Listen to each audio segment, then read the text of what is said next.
الحمد للہ وکفى وسلام علی عبادہ الذین اصطفى اما بعد اعوذ باللہ من الشیطان الرجیم بسم اللہ الرحمن الرحیم ربنا وجعلنا مسلمین لک ومن ذریتنا امۃ مسلمۃ لک وقال رسول اللہ صلی اللہ علیہ وسلم المسلم من سلم المسلمون من لسانہ ویدہ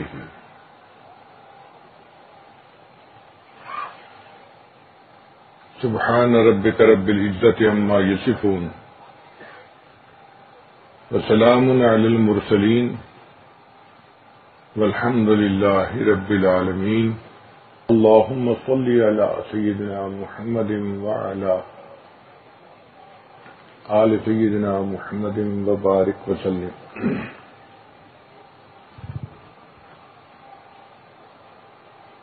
سیدنا ابراہیم علیہ السلام نے جب بیت اللہ کی تعمیر کی تو اس وقت اللہ تعالیٰ کی طرف سے حکم ہوا کہ میرے خلیل آپ نے گھر بنایا میرا، اب مجھ سے مانگیں جو مانگتے ہیں.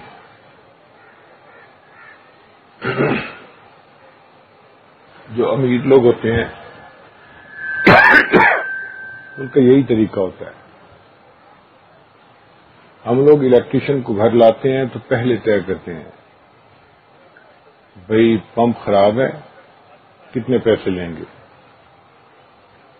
جی 500 روپیہ لوں گا. ٹھیک ہے، آ جائیے.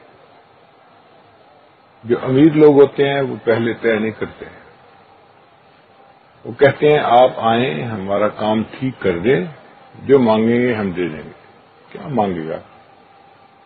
500 مانگ لے گا، 1000 مانگ لے گا، ان کے لیے اتنا فرق نہیں پڑتا. تو جس طرح امیر لوگ کہتے ہیں کہ تم جو مانگو دیں گے، اللہ نے بھی فرمایا کہ میں تو کائنات کا مالک ہوں، پوری کائنات کے خزانے میرے اختیار میں ہیں. میرے خلیل مانگو تم مجھ سے کیا مانگتے ہو؟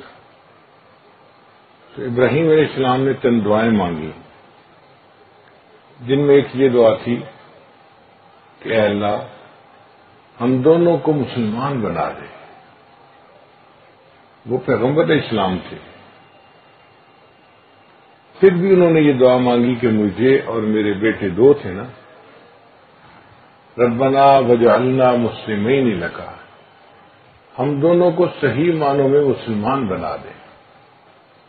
یہ اتنی عظیم دعا ہے کہ ابراہیم علیہ السلام نے اس کو مانگا جب ان کو قبولیت کا یقین تھا. ہم نے کبھی یہ دعا مانگی؟ اس لیے کہ ہمیں اس کی اہمیت کا اندازہ ہی نہیں ہے. اپنے آپ کو مسلمان کہنا آسان ہے، مسلمان بن کے رہنا یہ مشکل کام ہے.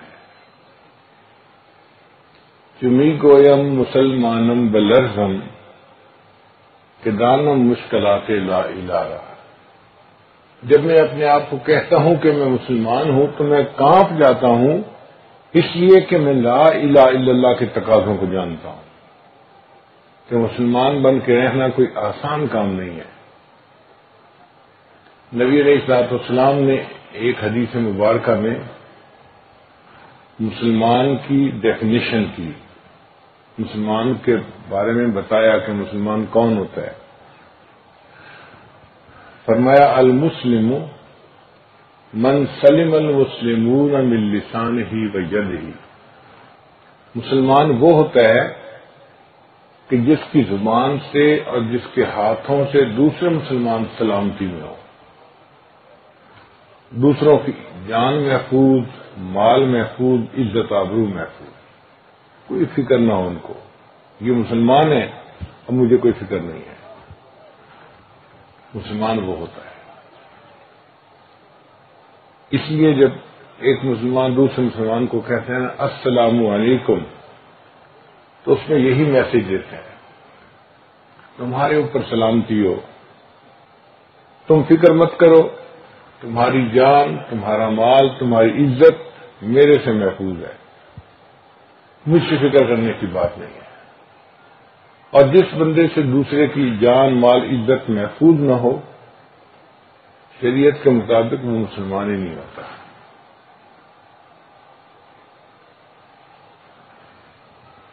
عجیب نقطہ یہ ہے کہ یہاں پر زبان کا تذکرہ پہلے اور ہاتھ کا تذکرہ بعد میں،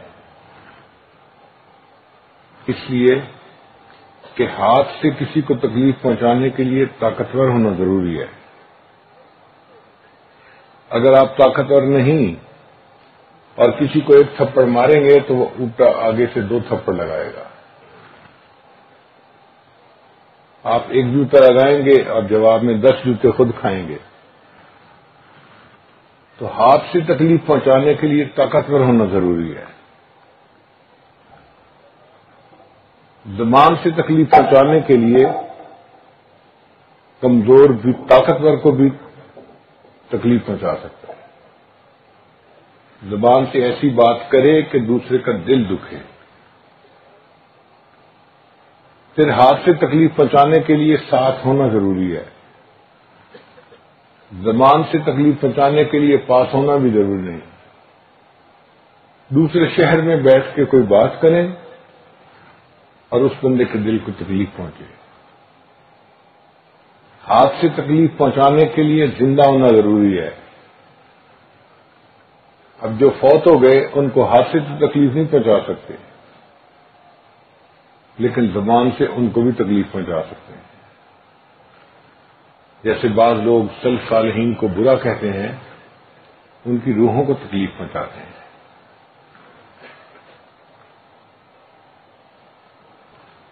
پھر ایک بات اور بھی ہے، ہاتھ سے جو انسان زخم لگاتا ہے وہ زخم ہرا ہو جاتا ہے. جو زبان سے زخم لگاتا ہے وہ کبھی ہرا بھی نہیں ہوتا، وہ کبھی مندمل بھی نہیں ہوتا، زیادہ دل دکھتا ہے. شریعت نے قانون بنا دیا، تکف شرک عن الناس، تم انسانوں کو اپنے شر سے بچاؤ. ہر انسان کے اندر شر ہوتا ہے. جو مخلوق سراپا خیر وہ فرشتے، جو سراپا شر وہ شیطان، جو خیر اور شر کا مجموعہ وہ حضرت انسان. ہر انسان میں خیر بھی ہے، شر بھی ہے. جس نے اپنے اوپر خیر کو غالب کر لیا وہ اچھا انسان، اور جس کے اوپر شر غالب آ گیا وہ برا انسان. تو شریعت کہتی ہے کہ تم اپنے شر سے لوگوں کو بچاؤ.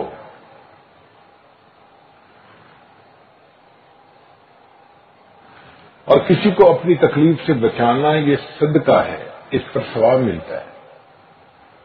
مثلا آپ کا دل چاہ رہا ہے کسی سے مذاق کرنے کو،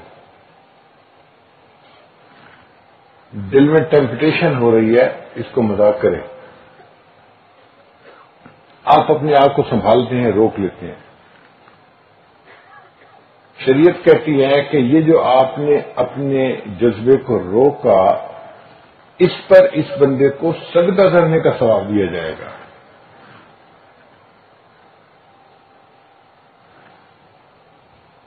تو تقاضائے گناہ سے بچنے پر بھی شریعت اجر دیتی ہے.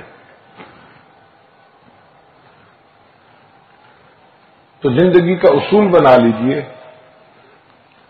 کہ اول تو دوسروں کے دلوں کو خوشی دیں،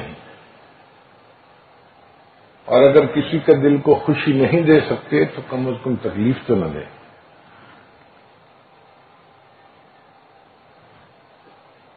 اول تو آپ دوسرے کی تعریف کریں، اگر تعریف نہیں کر سکتے تو دوسرے کی غیبت تو نہ کریں. اول تو اپنے مسلمان بھائی سے دوستی کریں، اگر دوستی نہیں کر سکتے تو دشمنی تو نہ کریں.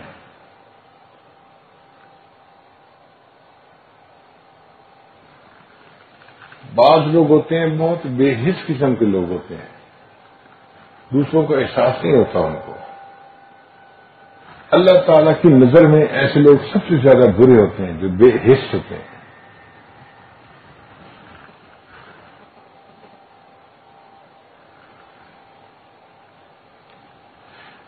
بنی اسرائیل کی ایک عورت تھی، حدیث پاک میں اس کا تذکرہ ہے،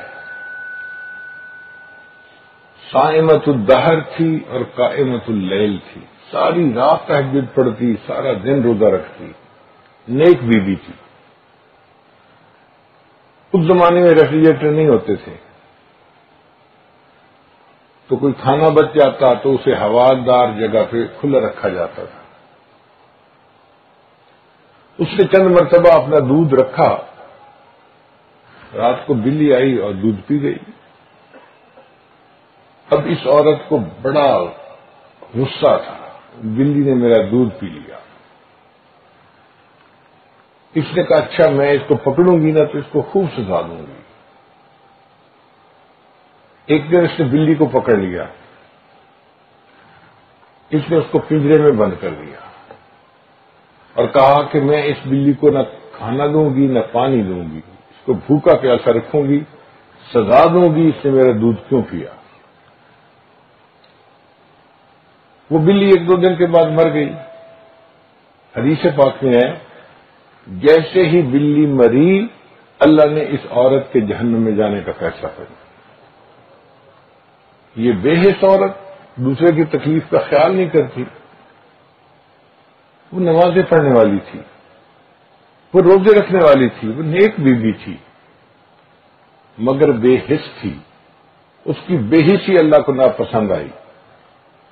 اگر ایک جانور کی تکلیف کو محسوس نہ کرنا بھی اتنا بڑا گناہ ہے تو کسی انسان کی تکلیف کو محسوس نہ کرنا کتنا بڑا گناہ ہوگا۔ اس لیے بے حس نہ بنے، دوسرے کی تکلیف کا ہمیشہ احساس کریں۔ شریعت نے کہا کہ تم راستے میں جا رہے ہو، کوئی کانٹے دار چیز پڑی ہے، اس سے دوسرے بندے کو تکلیف پہنچ سکتی ہے، آپ نے اس کو راستے سے اٹھا کے کنارے پر رکھ دیا، اتنا کرنے پر صدقہ کرنے کا ثواب دیا جائے گا۔ اماطۃ الاذی عن الطریق، راستے سے تکلیف والی چیز کو ہٹا دیا۔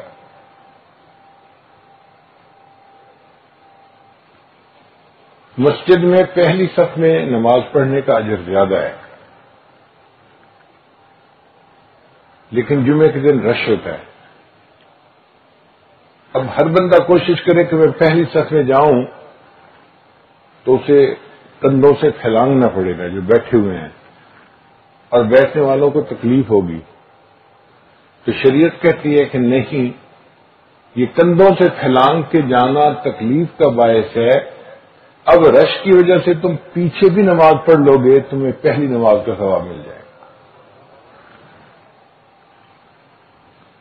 بعض لوگوں کو برس کی بیماری ہوتی ہے، چہرے پہ جسم پہ داغ آ جاتے ہیں، سفید داغ، کبھی ناک پہ، کبھی آنکھ پہ، کبھی رخسار پہ، کبھی ماتھے پہ۔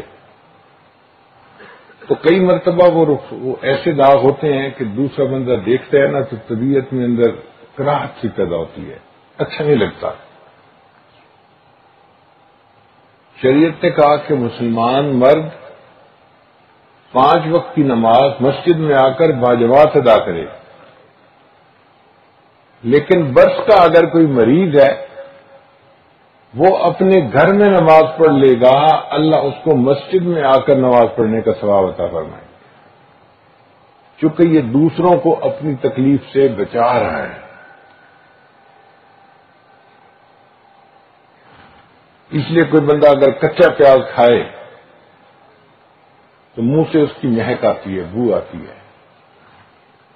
نبی اسلام نے ارشاد فرمایا انی اکرہ ریحھا، مجھے کچے پیاز کی جو مہک ہے، بو ہے، وہ ناپسند ہے۔ یہ نہیں فرمایا کہ مجھے پیاز ناپسند ہے، حکمت دیکھیے بات کی، مجھے اس کی مہک اچھی نہیں لگتی۔ چنانچہ اگر کوئی بندہ پیاز کھائے تو مسواک کرے، اگر بو آ رہی ہے تو مسجد میں نہ جائے، کیوں؟ اس لیے کہ اس سے دوسرے مسلمانوں کو تکلیف پہنچے گی۔ آپ اندازہ لگائیں کہ ہماری شریعت کتنی خوبصورت ہے۔ ہمارا دین کس قدر پیارا ہے. دوسرے کو اتنی چھوٹی سی تکلیف بھی پہنچانے کی اجازت نہیں. بعض لوگ مکینک ہوتے ہیں، ان کے کپڑوں پہ پٹرول ڈیزل لگا ہوتا ہے، اس کی بو ہوتی ہے. وہ نماز پڑھنا چاہتے ہیں، شریعت کہتی ہے نہیں، تمہارے کام کے کپڑے الگ ہونے چاہیے، مسجد میں آنے کے کپڑے الگ ہونے چاہیے. خذوا زینتکم عند کل مسجد، تو مسجد میں آتے ہوئے زینت اختیار کرو. ان داغ والے پسینے والے کپڑوں میں تم مسجد میں مت آؤ.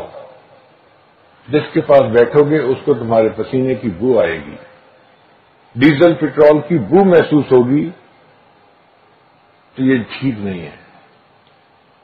نماز کے لیے صاف ستھرے کپڑے پہن کے آؤ، خوشبو لگا کے آؤ، تاکہ دوسرے مسلمانوں کے لیے راحت کا سبب بنو، زحمت کا سبب نہ بنو. تو دین اسلام ہمیں اتنے چھوٹے چھوٹے باتوں کا بھی لحاظ رکھنے کا حکم دیتا ہے، اور جو بندہ دوسروں کا دل دکھائے اور اس کو تکلیف پہنچائے، آپ سوچئے وہ کتنے بڑے گناہ کا ارتکاب کرتا ہے.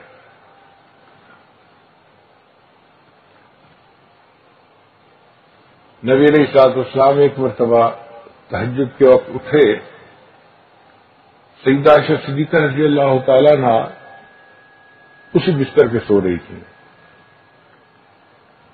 فرماتی ہیں کہ میں نے دیکھا کہ جیسے کوئی چور ہوتا ہے نا، دبے پاؤں آہستہ آہستہ چلتا ہے، کھٹکا نہ ہو، پتہ نہ چلے کسی کو. نبی علیہ الصلوۃ والسلام نے جوتے نہیں پہنے، آرام سے نیچے اترے اور ننگے پاؤں چلنا شروع کر دیا. میری آنکھ کھلی تھی، میں نے پوچھا اے اللہ کے حبیب صلی اللہ علیہ وسلم، آپ اس طرح کیوں چل رہے ہیں؟ فرمایا عائشہ تم سوئی ہوئی تھی، میں نے اٹھ کے وضو کر کے تہجد پڑھنی تھی، میں اس لیے ایسا اٹھ رہا تھا کہ میری وجہ سے تمہاری نیند ڈسٹرب نہ ہو. اب آپ سوچئے، بیوی تھی اور آپ اللہ کے نبی علیہ السلام تھے، اگر آپ اٹھتے اور اس کی وجہ سے ان کی نیند کھل بھی جاتی تو کوئی بگ ڈیل نہیں تھی، بڑی بات نہیں تھی. مگر نبی علیہ الصلوۃ والسلام نے اس کا بھی خیال رکھا کہ بیوی کی بھی نیند کو ڈسٹرب نہ کرو. اس کا مطلب یہ کہ تم دوسرے کو تکلیف کسی صورت میں بھی نہ پہنچاؤ.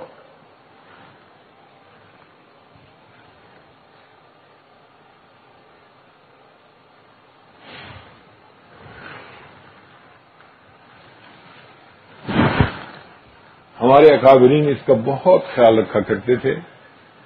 ہمارے قول سے اور ہمارے فعل سے کسی دوسرے انسان کو تکلیف نہ پہنچے. صرف مسلمان کی بات نہیں، مسلمان تو اونچی شان والا ہوتا ہے، کوئی کافر بھی ہو تو اس کو تکلیف نہیں پہنچنی چاہیے، اس لیے کہ وہ انسان تو ہے. حضرت مفتی محمد شفیع رحمۃ اللہ فرماتے ہیں،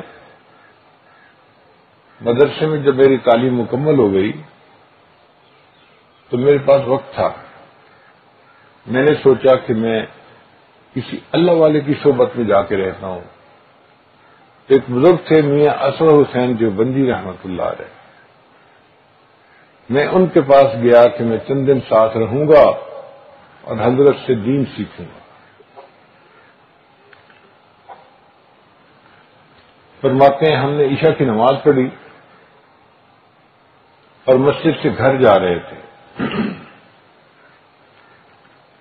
ایک جگہ پہنچ کر حضرت کھڑے ہو گئے اور اپنے جوتے اتار کے ہاتھ میں پکڑ لیے، ننگے پاؤں چلنا شروع کر دیا.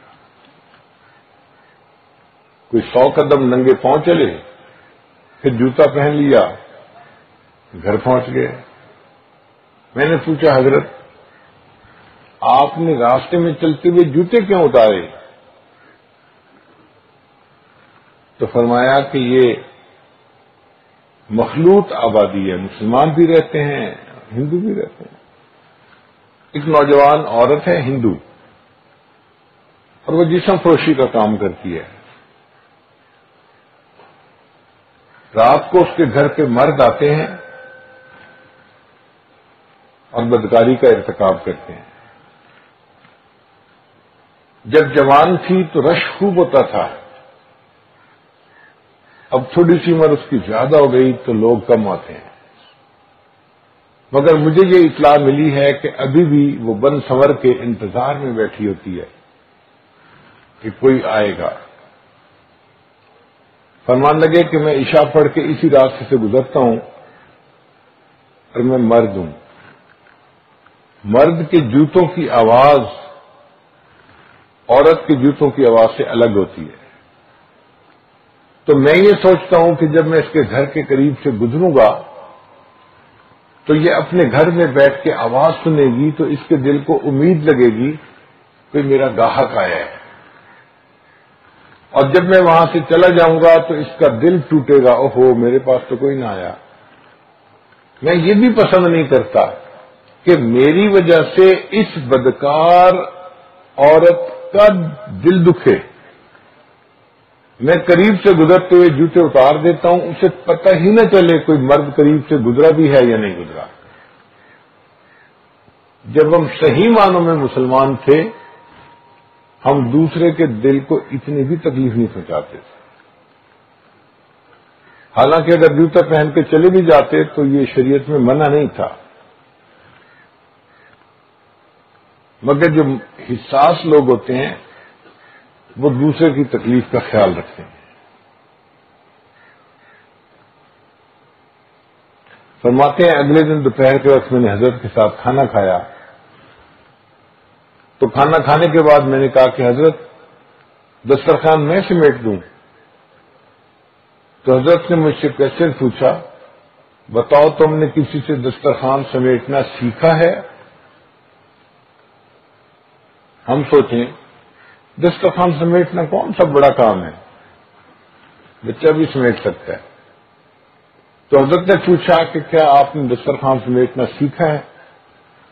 میں نے کہا حضرت آپ سکھا دیجیے. فرمانے لگے کہ میں پہلے جو بچا ہوا کھانا ہوتا ہے نا یہ اندر گھر پہنچاتا ہوں تاکہ گھر والے اس کو استعمال کر لیں. مومن کے جھوٹے میں شفا ہوتی ہے، برکت ہوتی ہے. تو بچا ہوا کھانا خراب نہ ہو، استعمال میں آ جائے.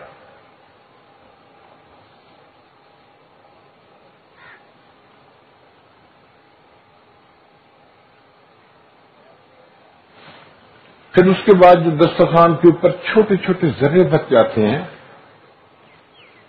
میں ان سب کو اکٹھا کرتا ہوں.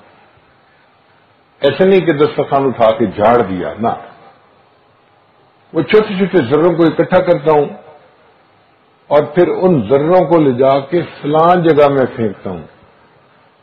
وہاں پر چیونٹیاں ہیں، ہمارے لیے وہ ذرے ہیں، چیونٹیوں کے لیے وہ رزق ہے. چیونٹیاں اس کو کھا لیتی ہیں اور ذروں کا ان کو فائدہ ہو جاتا ہے. پھر ہڈیوں کو میں باہر گلی میں نہیں پھینکتا، فلاں چوراہے پہ پھینکتا ہوں، اس لیے کہ رات کے وقت وہاں کتے اکٹھے ہوتے ہیں اور ان کو قریب میں ہڈیاں پڑی ہوئی مل جاتی ہیں تو ان کے لیے وہ غذا بن جاتی ہے، ہڈیاں بھی کام آ جاتی ہیں. اور یہ جو آپ نے آم کھائے ہیں نا، میں ان آم کی گٹھلیوں اور چھلکوں کو باہر گلی میں نہیں پھینکتا. کیوں نہیں پھینکتے؟ فرمایا کہ جو میرے ارد گرد لوگ ہیں یہ غریب لوگ ہیں، یہ اپنے بچوں کو آم نہیں کھلا سکتے خرید کے. اگر میں باہر پھینک دوں گا چھلکے تو ہمسائے کے بچے دیکھیں گے، ان کے دل میں حسرت ہوگی، اس گھر والے نے اپنے بچوں کو آم کھلائے، ہمارا باپ امیر ہوتا ہمیں بھی آم کھلاتا. ان کے دل میں حسرت ہوگی تو مجھے گناہ ہوگا، میں اس گناہ کا سبب نہیں بنتا. حضرت آپ کیا کرتے ہیں؟ فرمان لگے جو آم کی گٹھلیاں ہوتی ہیں ان کو میں فلاں جگہ گراؤنڈ کے قریب پھینکتا ہوں. عصر کے وقت وہاں محلے کے بچے اکٹھے ہو کے کھیلتے ہیں، اور ان کو خوش گٹھلیاں مل جاتی ہیں تو ان کو خوشی ہوتی ہے کہ میں کھیلنے کی چیز مل گئی. اور یہ جو چھلکے ہیں آم کے، میں ان کو ایک جگہ نہیں پھینکتا، ایک دو چھلکے ایک جگہ ڈالے، پھر 10-20 قدم چل کے ایک دو چھلکے پھر پھینک دیے. پورے محلے میں گھومتا ہوں اور ایک ایک دو دو چھلکے کر کے رکھتا رہتا ہوں. پورے محلے میں کسی کو پتہ بھی نہیں چلتا آم کسی نے کھائے بھی ہیں یا نہیں کھائے. تو ہمارے اکابر دسترخوان کو سمیٹنے میں بھی اس بات کا خیال رکھتے تھے کہ دوسرے کا دل نہ دکھے، دوسرے کو تکلیف نہ پہنچے. بچپن میں میری والدہ مجھے اس بات کا بہت زور دیتی تھی کہ بیٹا تم نے کسی کا دل نہیں دکھانا، کسی کا دل نہیں دکھانا. ایک دفعہ میں نے پوچھ لیا، امی آپ ہر وقت مجھے کہتی رہتی ہیں کسی کا دل نہیں دکھانا، کسی کا دل نہیں دکھانا. تو فرمانے لگی کہ بیٹا میرا تو دل چاہتا ہے تم زمین پہ چلو تو پاؤں آہستہ رکھا کرو تاکہ تمہارے پاؤں رکھنے سے زمین کو بھی تکلیف نہ پہنچے. تو ہمارے بڑے جو تھے وہ اتنا خیال کرتے تھے کسی کو تکلیف نہ پہنچے.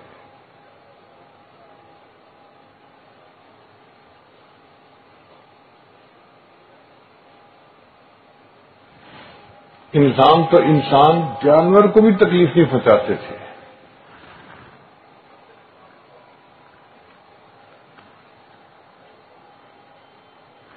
حضرت خواجہ باقی باللہ رحمت اللہ علیہ ایک بزرگ گزرے،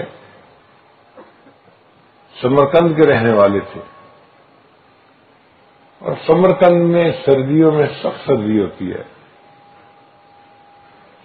سائبیریا کی یہ ہوائیں وہاں آتی ہیں اور سینے کو چیرتی ہوئی چلی جاتی ہیں.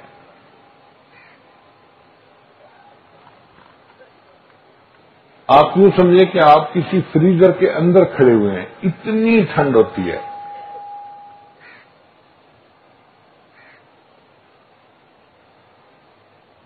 ایک دفعہ ہمیں گاڑی سے اترنا پڑا رات کے وقت میں. اتنی ٹھنڈی ہوا چل رہی تھی کہ میں نے کپڑوں کے اوپر سویٹر پہنی ہوئی تھی، اوپر ویسٹ کوٹ پہنی ہوئی تھی، اوپر ایک بڑا کوٹ اون کا پہنا ہوا تھا، اور اس کے اوپر میں نے گرم کمبل لیا ہوا تھا. ان تمام کپڑوں کے باوجود ایسی ٹھنڈ تھی کہ مجھ سے 4 منٹ باہر نہیں کھڑا ہوا گیا. مجبور ہو کے میں پھر گاڑی کے اندر آ کے بیٹھ گیا کہ باہر بہت ٹھنڈ ہے. تو اتنی وہاں ٹھنڈک ہوتی ہے. خواجہ باقی باللہ رحمۃ اللہ تہجد کے لیے اٹھے اور انہوں نے ٹھٹھرتے ٹھٹھرتے چند رکعت تہجد پڑھی. خیال تھا کہ جلدی سے میں بستر میں جاؤں اور رضائی میں لپٹ کے بیٹھوں اور پھر باقی اوراد وظائف مراقبہ رضائی کے اندر بیٹھ کے کروں گا. جب نفل پڑھ کے بستر کی طرف آئے تو دیکھا کہ ایک بلی کہیں سے آ گئی تھی اور رضائی کے اندر وہ سو رہی تھی. تو خواجہ باقی باللہ رحمت اللہ علیہ نے سوچا اب میں اگر بستر میں بیٹھوں گا تو یہ بلی جاگ جائے گی اور اس کی نیند ڈسٹرب ہوگی، اس کو تکلیف ہوگی. واپس مصلی پہ آ کے بیٹھے، پوری رات ٹھٹھرتے رہے، بلی کو تکلیف نہیں پہنچائی. صبح کے وقت اللہ نے الہام فرمایا میرے بندے تم سمرقند سے دہلی کی طرف ہجرت کرو، ایک بڑی شخصیت تم سے بیعت ہوگی. فرماتے ہیں کہ میں ہجرت کر کے دہلی آیا اور وہاں پر امام ربانی حضرت مجدد الاحسانی رحمت اللہ ان کے ہاتھ پر بیعت ہوئے.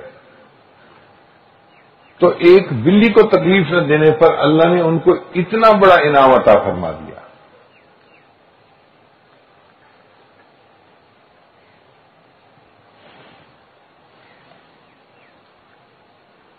ایک بزرگ اپنی بیوی کے لیے کپڑا لے کے آئے.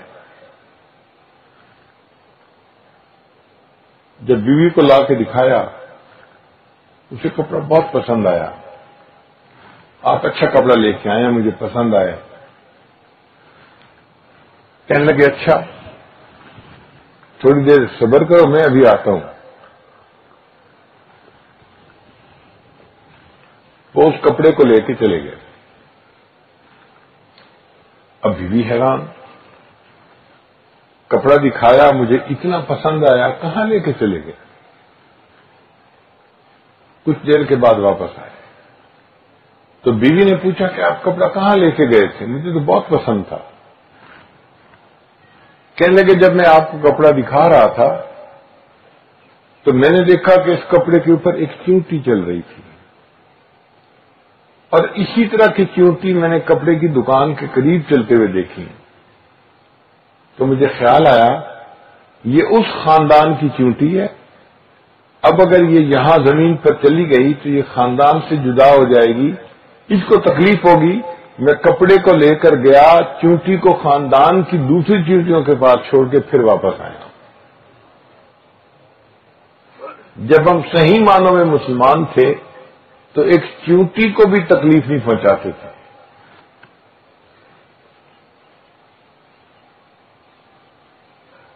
اور آج ہم انسانوں کو نہیں مسلمانوں کو تکلیف پہنچاتے ہیں, اور صرف مسلمانوں کو نہیں رشتہ داروں کو تکلیف پہنچاتے ہیں. اور رشتہ داروں کو ہی نہیں, گھر کے جو محبوب لوگ ہیں, ماں ہے, بہن ہے, بیوی ہے, بچے ہیں, بھائی بہن ہیں, ان کے لیے تکلیف کا باعث بنتے ہیں. تو اب آپ بتائیے کہ جو گھر کے لوگوں کو تکلیف پہنچائے گا پھر وہ اپنا ٹھکانہ کہاں بنائے گا؟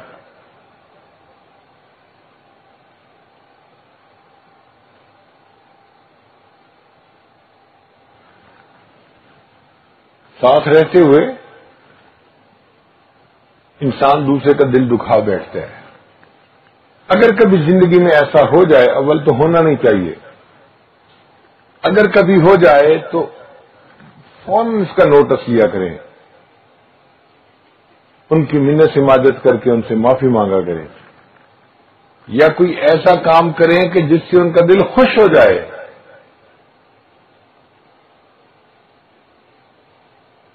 صحابہ کرام کا عمل یہی ہے.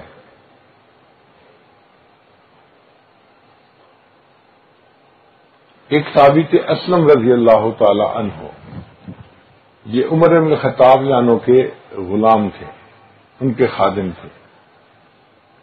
وہ فرماتے ہیں کہ ایک دفعہ عمر عنہ نے مجھے کہا کہ اسلم, میں مدینہ طیبہ میں تو روز ہی راؤنڈ لگاتا ہوں رات کو, یہ دیکھنے کے لیے کہ لوگ کس حال میں ہیں.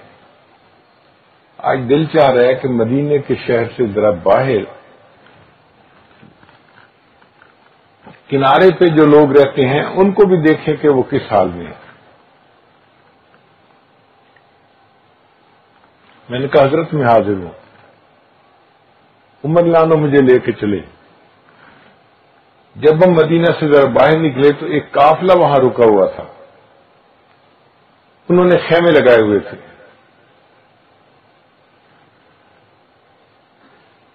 ہم وہاں گئے تو خیمے والے اپنے اپنے خیمے میں آرام کر رہے تھے. ایک خیمے کے سامنے ایک عورت تھی اور اس کے 2 بچے تھے. وہ آگ جلا کے بیٹھی تھی, سوئی بھی نہیں تھی. تو عمر لانو اس کے پاس گئے, نام تو نہیں جانتے تھے کہ کون ہے. یا اہل الضو, اے روشنی والو. یہ نہیں کہا اے آگ والو, کیونکہ آگ والو کہنے کا مقصد کچھ اور بھی بن سکتا تھا. اے روشنی والو تم کس حال میں ہو؟ عورت نے کہا کہ میں ایک پردیسی عورت ہوں, بیوہ ہوں, میرے پاس خرچہ نہیں ہے, نان نفقہ نہیں ہے, اور میرے 2 بچے ہیں اور دونوں بھوکے ہیں. اب میں نے آگ جلائی ہے اور پانی برتن کے اندر ڈال دیا ہے.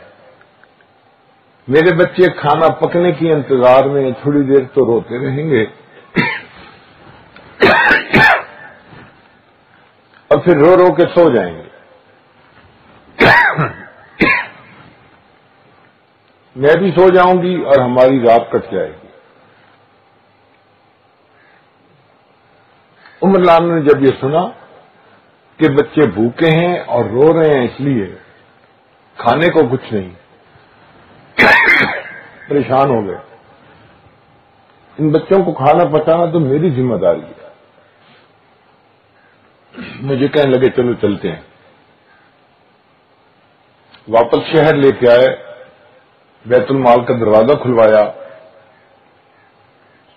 اور بیت المال سے آٹا لیا، گھی لیا، شہد لیا۔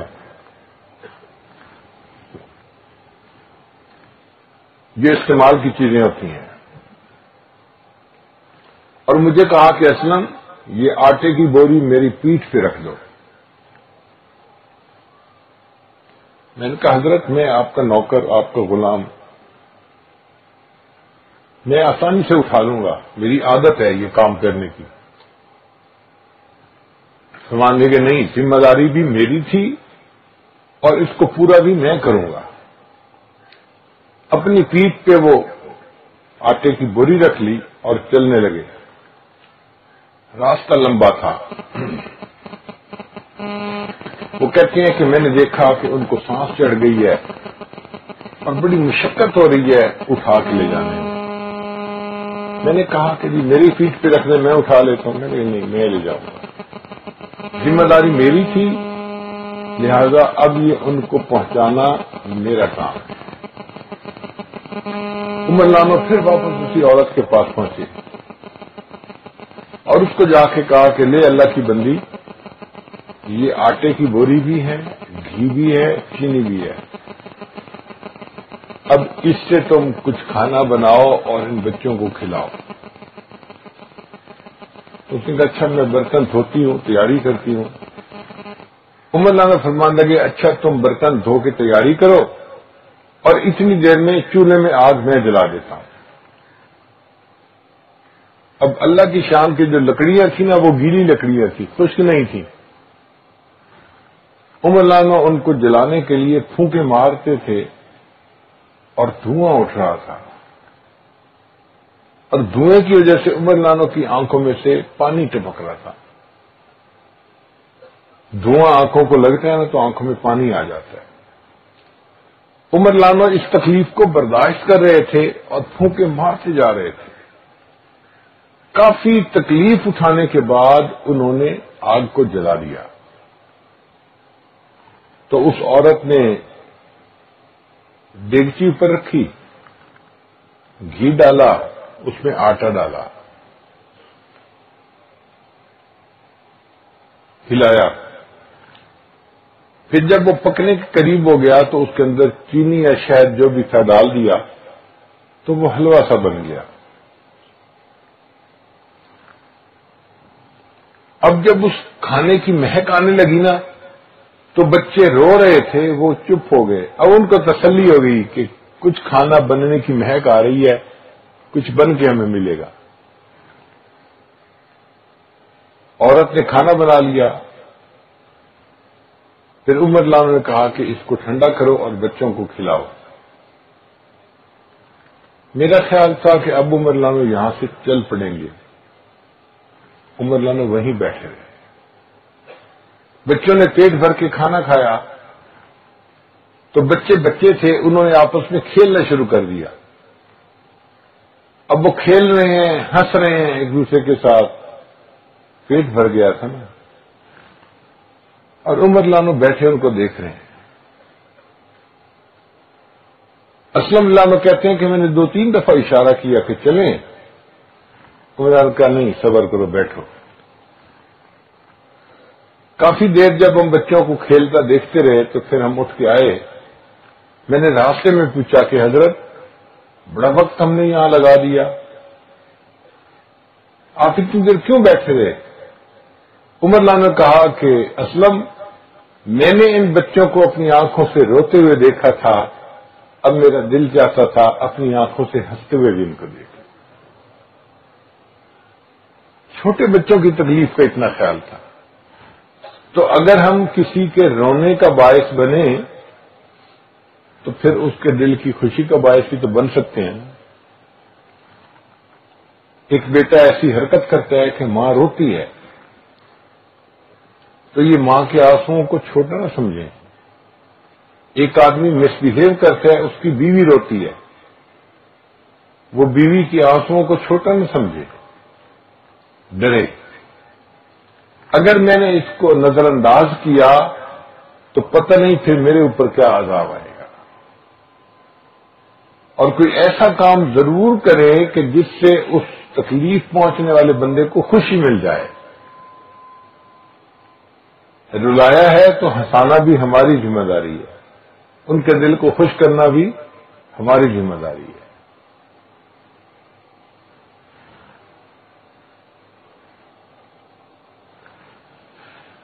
ایک بزرگ گزرے ہیں عبداللہ ابن مبارک رحمۃ اللہ علیہ. یہ امام اعظم ابو حنیفہ رحمۃ اللہ کے شاگرد تھے اور اللہ نے ان کو بڑا مال و دولت دیا تھا.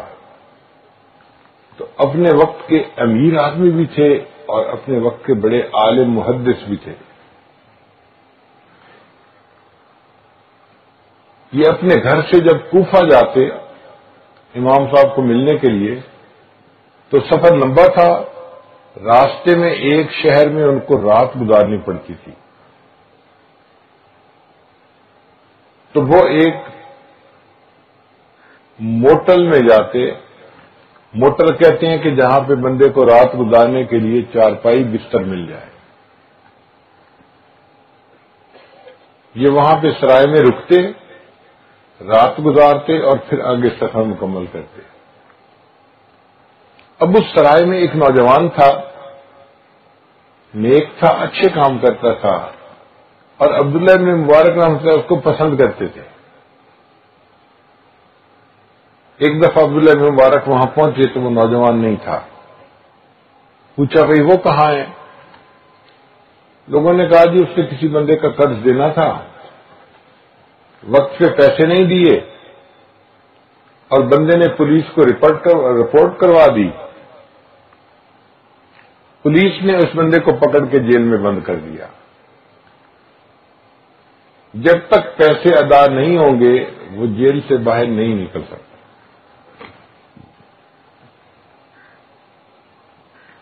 عبداللہ بن مبارک رحمۃ اللہ علیہ صبح اٹھے تو تھانے دار کے پاس گئے.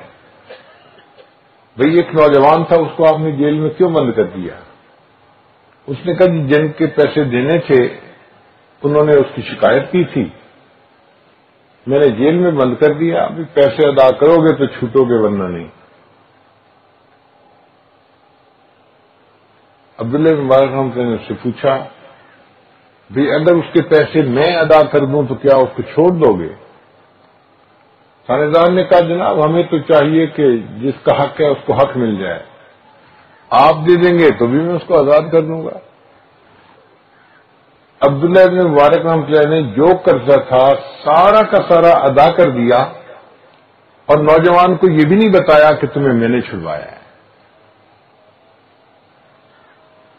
اور تھانے دار سے وعدہ لیا کہ میری زندگی میں تم کسی کو یہ راز نہیں کھولو گے. اس نے کہا مجھے کیا غرض ہے کسی کو بتانے کی، حق والے کو حق مل گیا، بس مسئلہ ختم ہو گیا. عبداللہ بن مبارک رحمۃ اللہ اس کے بعد درجنوں دفعہ اس شہر میں گئے، ٹھہرے. وہ لڑکا ان کو واقعہ سنایا کرتا تھا کہ جی ایک آدمی کا قرضہ دینا تھا، میں دے نہیں سکا تو مجھے جیل میں بند کر دیا گیا، اور کسی بندے نے میری طرف سے قرضہ دیا اور میں چھوٹ گیا.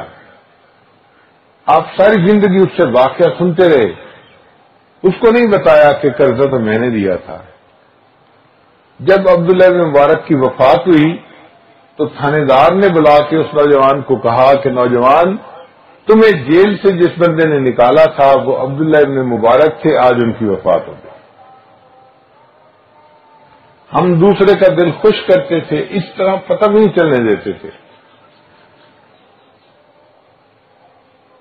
ایک شخص عبداللہ بن مبارک کے پاس آیا، حضرت میرے اوپر 500 ریال کا قرضہ ہے، اگر آپ مجھے دے دیں تو میں قرضہ ادا کر دوں گا، میری ٹینشن ختم ہو جائے گی. عبداللہ بن مبارک حمزہ نے کاغذ لیا اور اس کے اوپر 700 درہم لکھے اور کہا اچھا بھائی یہ میرے سیکٹری کے پاس لے جاؤ اور ان سے پیسے لے لو. وہ بڑا خوش ہوا کہ میں نے 500 درہم مانگے ہیں، اب مجھے 500 درہم مل جائیں گے. سیکٹری کو جا کے چٹ پکڑائی، بھائی مجھے 500 دینار کی درہم کی ضرورت تھی، حضرت نے اجازت دے دی ہے اور یہ چٹ لکھ دی ہے تو مجھے 500 درہم چاہیے. اب مانگنے والا 500 درہم مانگ رہا ہے. جب اس نے چٹ پڑھی تو اس پر 700 درہم لکھا ہوا تھا. تو سیکٹری بھی پریشان، 500 دوں یا 700 دوں؟ اس نے کہا اچھا بھائی میں ذرا حضرت سے نا ویریفائی کر کے آتا ہوں کہ کتنے پیسے دینے ہیں.